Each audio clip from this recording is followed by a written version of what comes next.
What a novel idea, Greg, actually listening to someone who represents the community themselves rather than an ideologue and an anti-Semitic to boot. Yeah, you know what? He wouldn't denounce Hamas, but asking a militant to denounce Hamas is like asking a priest to denounce God, because that would crush their entire oppression filter.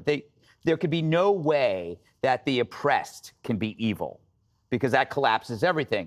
You know, if you say Hamas are terrorists and not freedom fighters, then what are you doing? If you say murderers are heinous criminals and not victims of centuries of oppression, then where is your ideology? If you cannot, we're trying to apply the same moral framework that we abide by to them. But if we do that, then their justification for violence dissolves. It used to be that illegal actions had no context whatsoever. They were just illegal.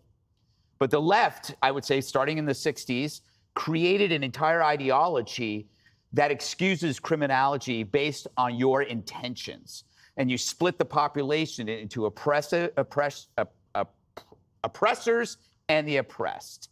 And if you're the oppressor, then it's open game. And because you know better and you mean well, you can stop traffic, you can deface art, you can tear down statues, you can bully and mob Jewish students on campus, because, you know, when something is evil, everything is on the table. You can do whatever you want. It's the same mentality that almost got Trump killed. This guy could not say Hamas is evil, because if he did, then where would his ideology be?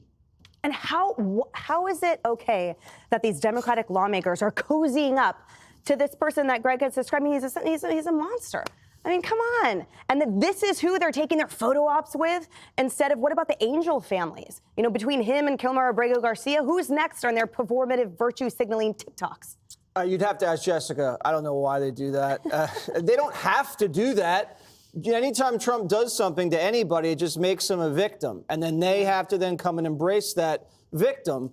But you look at this guy, he likes Hamas, and they have every right to get rid of him. U.S. law says that the United States government can deport a foreign national who's in this country if they're interfering with our foreign policy.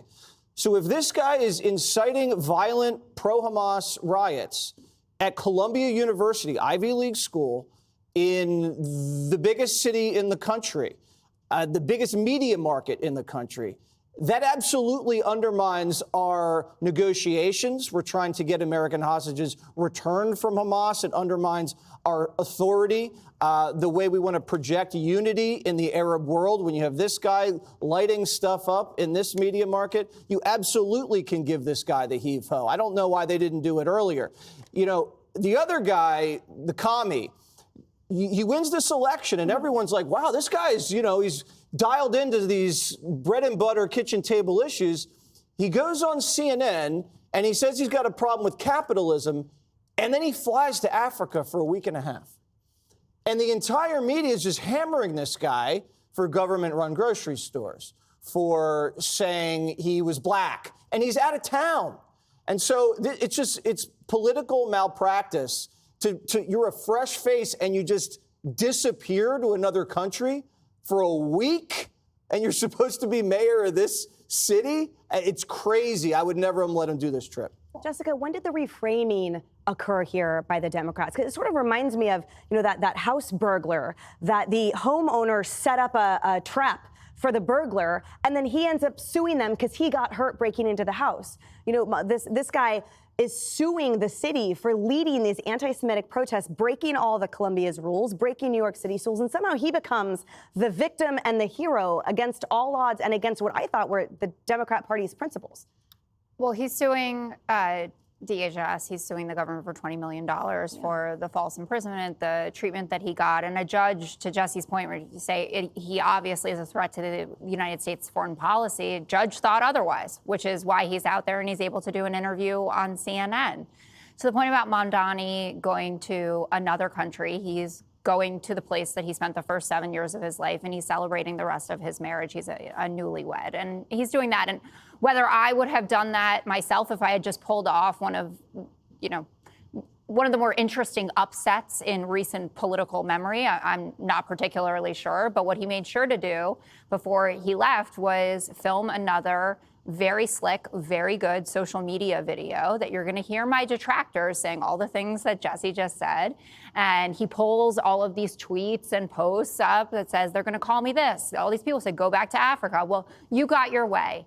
But sorry, guys, I'm going to be back. And then I'm going to keep campaigning, and then I'm going to become your mayor. In terms of Mahmoud Khalil, he said in one of the interviews, we could have communicated better. We could have built bridges with more people. That feels like the understatement of the century. And if he had led with that kind of rhetoric, we probably would be in a very different place. We all believe in the First Amendment. We believe in your right to peacefully protest. But the question is, as we go into this mayoral election, I think Mamdani should get this question posed to him in exactly this way.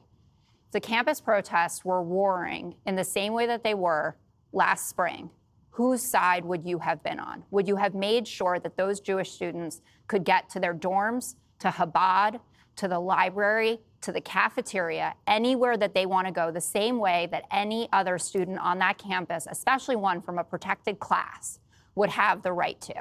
And for me, as a New Yorker and as a Jew, that's what I want to hear the answer to. Yeah, because a slick video, Kennedy, doesn't excuse or eclipse by any means being anti-Semitic. No, and it's a wonderful way to appeal to people who feel like they are entitled to free stuff. But, what I really want Mamdani to be pressed on is what happens when your plans fail. And you look at that woman from Kansas City, you assume that she's a mom, you assume she's trying to feed her family. And when you've got people who are butted up against empty shelves and dismal job prospects, they're not necessarily going to turn to socialism, because you don't have to talk about North Korea. You don't have to talk about the failed Soviet Union to learn when communism and socialism were deadly and failed people. You can go to the Midwest. I'm sure they had great intentions with this state-run grocery store, but that is exactly what follows when you have a statist view of the world where the government provides everything. And they provide everything because they take everything from taxpayers whom they have demonized. So how is that woman in Kansas City who can't feed her family, how is she ever going to be part of the 1%?